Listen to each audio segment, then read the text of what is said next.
নেকাবের পরিবর্তে মেয়েরা যদি মুখে মাস্ক পরে তাহলে পর্দা আদায় হবে কি? ওযু অবস্থায় চায়ের স্টলে বসে টিভি দেখছি, এরপর নামাজের সময় হলে মসজিদে যাওয়ার আগে কি আবার ওযু করতে হবে? অনেকে বলে চুল কাটার পর গোসল না করে ঘরে ঢোকা যায় না, তাদের কথা কতটুকু সত্য? আমার বাবা আমাদের ভাইদেরকে ভিটে বাড়ি সহ দামি দামি জমিগুলো লিখে দিয়েছেন, আর আমাদের বোনদেরকে বিলের কম দামি জমিগুলো লিখে দিয়েছেন। এখন আমাদের করণীয় কি? ইদানিং এরকম একটা প্রচলন শুরু হয়েছে, কিছু ঘটলেই বলা হয় এটা কিয়ামতের আলামত। যেমন তুরস্ক সিরিয়ার ভূমিকম্প, কোন ঘটনাকে সুনির্দিষ্টভাবে কিয়ামতের আলামত সাব্যস্ত করা কতটুকু সঙ্গত? আমি একজনের কাছ থেকে কিছু কিছু করে টাকা ধার নিয়েছিলাম, এখন কারো মনে নেই কত নিয়েছিলাম, কিভাবে পরিশোধ করব?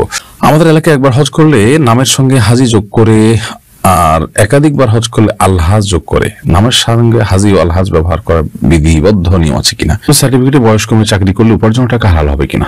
আমার কাছে একজন কিছু টাকা আমানত রেখেছে, আমি আমার প্রয়োজনে সেখান থেকে খরচ করেছি, এরপর তার প্রয়োজনে সময় পূরণ করে দিয়েছি, এরকম করার কারণে কি আমার গুনাহ হয়েছে? চিকিৎসার পর শারীরিকভাবে যৌন অক্ষমতায় ভোগার কারণে বিবাহ না করলে এতে কি গুনাহ হবে? আমি একজনের কাছ থেকে কিছু কিছু করে টাকা ধার নিয়েছিলাম, এখন কারো মনে নেই কত নিয়েছিলাম, কিভাবে পরিশোধ করব? কিছু কিছু করে টাকা ধার নিয়েছিলাম, এখন কারো মনে নেই কত নিয়েছিলাম, কিভাবে পরিশোধ করব?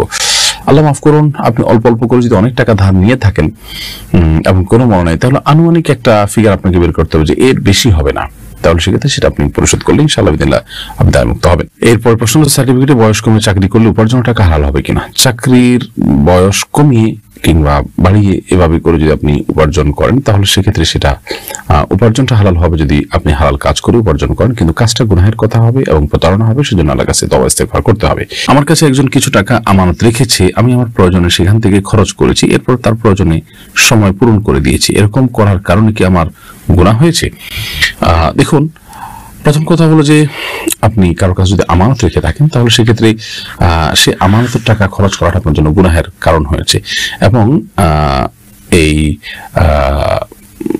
আমানতের খেয়ানত করাটা এটা ইমানের সাথে অসঙ্গতিপূর্ণ বিষয়। নবী করিম সাল্লাল্লাহু আলাইহি ওয়াসাল্লাম বলেছেন, লা দীনা লিমান লা আমানাতা লাহু, যার ভিতরে আমানতদারিতা নেই তার দিনদারি না। বিধায় কারণ আমানতের টাকা খরচ করে আপনি গুনাহের কাজ করেছেন, বিধায় আল্লাহর কাছে আপনি তওবা করবেন, তবে সেটি আপনি আবার সময়মতো পূরণ করে দিয়েছেন বা পরবর্তীতে পূরণ করে দিয়েছেন, সেজন্য আপনি আমানত পরিপূর্ণ নষ্ট করেছেন তা নয়, তবে আমানত ভেঙেছেন সেটা এক প্রকারের খেয়ানত হয়েছে। আল্লাহর কাছে ইস্তেগফার করবেন এবং ভবিষ্যতে না হয় খেয়াল করবেন। অনেকে বলে চুল কাটার পর গোসল না করে ঘরে ঢোকা যায় না, তাদের কথা কতটুকু সত্য? না, এটা সঠিক কোনো কথা নয় যে চুল কাটার পরে ঘরে ঢুকতে হলে গোসল করে ঢুকতে হবে, এমন কোনো কথা নেই। তিনি গোসল করা ছাড়াও ঘরে চাইলে ঢুকতে পারবেন। আমার সন্তান বারবার তার মায়ের কোলে পেশাব করে দেয়, এ অবস্থা বারবার কাপড় পাল্টে নামাজ আদায় করা কষ্টসাধ্য, এর সহজ ফয়সালা দিবেন। দেখুন, সন্তান মায়ের কোলে, বাবার কোলে বা কারো কোলে যদি পেশাব করে দেয় তাহলে সেক্ষেত্রে সেই পেশাব পবিত্র করবেন কিভাবে? এর উত্তর হলো, যদি সন্তান খুব ছোট হয়, যে দুগ্ধপোষ্য সন্তান এবং অন্য কিছু খায় না, মায়ের দুধের উপর নির্ভরশীল থাকে, তাহলে সেক্ষেত্রে ছেলে সন্তান হলে তার সেই পেশাবের উপর পানির ছিটা দিয়ে দিলে পাক হয়ে যাবে, অর্থাৎ সেটা পবিত্র হয়ে যাবে, নামাজ পড়া যাবে সে কাপড়ে। আর যদি মেয়ে সন্তান হয় তাহলে সেক্ষেত্রে যতটুকু পেশাব লেগেছে ততটুকু জায়গা ধুয়ে আলতো করে ধুয়ে ফেললে পাক হয়ে যাবে, পুরো কাপড় পাল্টাতে হবে ব্যাপারটা সেরকম না। যদি শরীরে লাগে তাহলে শরীরে যে জায়গা লেগেছে সেই জায়গাটাকে ধুয়ে ফেললে পাক হয়ে যাবে ইনশাআল্লাহ তাআলা। অতএব পুরো শরীর বা পুরো কাপড় ধুতে হবে ব্যাপারটা সেরকম নয়।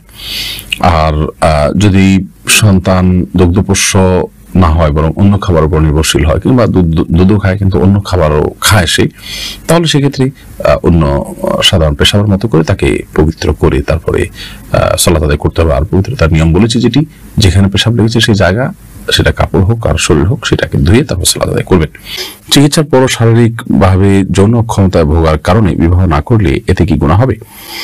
চিকিৎসা করার পরও যদি শারীরিকভাবে অক্ষম থাকে কেউ, তাহলে সেক্ষেত্রে তিনি যদি গুনাহ মুক্ত থাকতে পারেন, ফিতনা মুক্ত থাকতে পারেন, এবং তার দ্বারায় বিয়ে করলে বরং স্ত্রীর হক নষ্ট হবে এরকম হয়, তাহলে তার জন্য বিয়ে না করাই উচিত। তিনি এক্ষেত্রে আপনার বিবাহ থেকে বিরত থাকবেন। আর যদি নিজে গুনাহে লিপ্ত হওয়ার আশঙ্কা থাকে বা স্ত্রীর হক আদায় করতে পারেন, হয়তো পুরোপুরি নয়, তাহলে সেক্ষেত্রেও তার জন্য বিয়ে করা জায়েজ হবে। অর্থাৎ এটি নির্ভর করবে যে তার অবস্থাটা কি হতে পারে বিবাহ না করলে, আর করলে কি হতে পারে। যদি করলে তিনি বরং স্ত্রীর হক নষ্ট করবেন, তাহলে সেক্ষেত্রে তার জন্য বিয়ে করা জায়েজ নয়। আর যদি বিবাহ করার মাধ্যমে তিনি স্ত্রীর হক আদায় করতে পারেন, আবার এদিকে না করলে বরং তিনি গুনাহে লিপ্ত হতে পারেন, তাহলে তার বিয়ে করা উচিত। অতএব পরিস্থিতির উপর নির্ভর করবে। এটি আমাদের এলাকায় একবার হজ করলে নামের সঙ্গে হাজি যোগ করে, আর একাধিকবার হজ করলে আলহাজ যোগ করে নামের সঙ্গে হাজি ও আলহাজ ব্যবহার করার বিধিবদ্ধ নিয়ম আছে কিনা। নতুন করে আমি জানলাম এটা অবশ্য, যে একবার হজ করলে হাজি হয়, কয়েকবার হজ করলে আলহাজ হয়। লা হাওলা ওয়া কুওয়াতা ইল্লা বিল্লাহ। মানে অজ্ঞানতার একটা সীমা থাকবে। যদি এরকম কেউ পার্থক্য করেন তাহলে সেটা নিছকই অজ্ঞানতা ছাড়া আর কিছু নয়। হাজি শব্দের অর্থ হজকারী, আলহাজ শব্দের অর্থ যিনি হজ করেছেন তিনি। তো সাধারণত আপনার হাজি এবং আলহাজের মধ্যে আমরা যে পার্থক্য কথা শুনলাম, এরকম কোন পার্থক্য অর্থগত দিক থেকে না, দুটো একই জিনিস। বিধায় এরকম পার্থক্য করা অনুচিত। বিশেষ করে এগুলো আমাদের ইখলাসকে নষ্ট করতে পারে। তাছাড়া কেউ হজ করে আসলে সারা জীবন তিনি হাজি বা আলহাজ উপাধি, এই লকব বা টাইটেল তিনি নিয়ে বেড়াবেন, এটাও একেবারেই অযৌক্তিক। কারণ যে কোথাও এরকম কোন আমল করার পর তাকে সে আমলের সাথে সম্বন্ধ করে উপাধি দেওয়ার কথা বলা হয়নি। সাহাবীরা হজ করেছেন, কাউকে হাজি বলা হয়নি, কেউকে আলহাজ বলা হয়নি। আমরা নামাজ পড়ি, আমাদের কাউকে মুসল্লি কিংবা আল মুসল্লি বলা হয় না। বিধায় এরকম প্রচলন এটা কোনো প্রশংসনীয় প্রচলন নয়। বিশেষ করে এটি আমাদের ইখলাসকে নষ্ট করে এবং লৌকিকতা আমাদের মধ্যে আনার আশঙ্কা তৈরি করে। এরপর প্রশ্ন হলো, আমার বাবা আমাদের ভাইদেরকে ভিটে বাড়ি সহ দামি দামি জমিগুলো লিখে দিয়েছেন, আর আমাদের বোনদেরকে বিলের কম দামি জমিগুলো লিখে দিয়েছেন। এখন আমাদের করণীয় কি? এটা আপনার বাবা ভুল করেছেন, তিনি দুজনে থেকে চলে যেয়ে থাকেন, আল্লাহ তাকে মাফ করুন। এবং আপনার ভাইদের উচিত বাবার সে ভুলটাকে কারেকশন করা, সংশোধন করা। আর সেটা এভাবে যে ভিটে বাড়ি এগুলো যদি বিক্রি করা হয়ে থাকে তাহলে সেক্ষেত্রে এগুলো যদি শুধু মেয়েদেরকে দেওয়া হয় তাহলে তাদের প্রতি অবিচার করা হয়েছে। তাদেরকে টোটাল সম্পদের ভ্যালু অনুপাতে দিতে হবে। ধরুন ঘরবিটাতে যে টাকা জমি আছে সেটার দাম একরকম, বাজারে যেটা আছে দাম একরকম, রাস্তার সাথে জমির দাম একরকম, ভরাট করা জমির দাম একরকম, খালি জমির দাম আরেক রকম। তো এরকম দামি জায়গা এবং কম দামি জায়গা সবগুলোর ভ্যালু বের করতে হবে, যে টোটাল ভ্যালু কত হয়। এটার ভ্যালুটা বের করার পর আনুপাতিক হারে বন্টন করতে হবে। এরপর যে যেটা নেয় বা লটারি করে নিলেন এবং বাকি টাকা তাকে অ্যাডজাস্ট করতে হবে। এখন আপনি ক্ষেতের জমি দিলেন 1 বিঘা মেয়েদেরকে, ছেলেদেরকে আবার ঘরবিটার জমি 1 বিঘা দিলেন, বা রাস্তার পাশের জমি 1 বিঘা দিলেন, বাজারে 1 বিঘা জমি দিলেন, তো এটা সমতা হলো না। বিধায় এটা গুনাহের কথা। কেউ যদি এরকম করেন সেটা নাজায়েজ হবে। বিধায় আল্লাহকে ভয় করা উচিত। ওযু অবস্থায় চায়ের স্টলে বসে টিভি দেখছি, এরপর নামাজের সময় হলে মসজিদে যাওয়ার আগে কি আবার ওযু করতে হবে? ওযু অবস্থায় চায়ের স্টলে বসে যদি আপনি টেলিভিশন দেখেন তাহলে এর ফলে আপনার ওযু ভাঙবে না। তবে টেলিভিশনে হারাম কিছু দেখে থাকলে সেটা আপনার ওযু ভাঙার চাইতে আরো বড় বিষয়, অর্থাৎ তাতে আপনার তাকওয়া ভাঙবে, গুনাহের কারণ হবে। তাই আল্লাহর কাছে আপনি ইস্তেগফার করবেন, ক্ষমা প্রার্থনা করবেন, এবং এর জন্য ওযু নয় বরং তওবা আপনাকে করতে হবে যদি গুনাহ কিছু হারাম কিছু দেখে থাকেন। তবে তারপরও হারাম কিছু দেখেছেন, এরপর যদি আপনি ওযু করে সালাত আদায় করেন বা কোনো ভালো কাজ করেন, সেটা অধিকতর উত্তম এবং নিরাপদ, যেহেতু আপনি এটা গুনাহের কাজ করেছেন। ওযুর মাধ্যমে ছোট ছোট গুনাহগুলো আল্লাহ তাআলা মাফ করে দেন। এরপরে প্রশ্ন, ইদানিং এরকম একটা প্রচলন শুরু হয়েছে, কিছু ঘটলেই বলা হয় এটা কিয়ামতের আলামত। যেমন তুরস্ক সিরিয়ার ভূমিকম্প, কোনো ঘটনাকে সুনির্দিষ্টভাবে কিয়ামতের আলামত সাব্যস্ত করা কতটুকু সঙ্গত? দেখুন, কিয়ামতের আলামত হিসাবে কোনো নির্দিষ্ট ঘটনাকে ধরেই আপনার মন্তব্য করে দেওয়া এটা অনুচিত, একেবারেই অবান্তর। বিশেষ করে নিশ্চিত করে বলে দেওয়া, এটার তো কোনো সুযোগই নেই। আর কিয়ামতের আলামত হিসাবে হাদিসে নবী করিম সাল্লাল্লাহু আলাইহি ওয়াসাল্লাম ভাষ্য মতে অথবা কোরআনের বর্ণনা মতে কোনো বিষয় যদি দেখা দেয়, কোরআনে যেটা বলা হয়েছে, হাদিস যেটা বলা হয়েছে, সেটা সুনির্দিষ্ট কোনো ঘটনার ক্ষেত্রে খাটিয়ে ফেলা বা খাটিয়ে দেওয়া, এটা সবসময় উচিত নয় বা সবসময় এটা যৌক্তিক হয় না, সঠিক হয় না।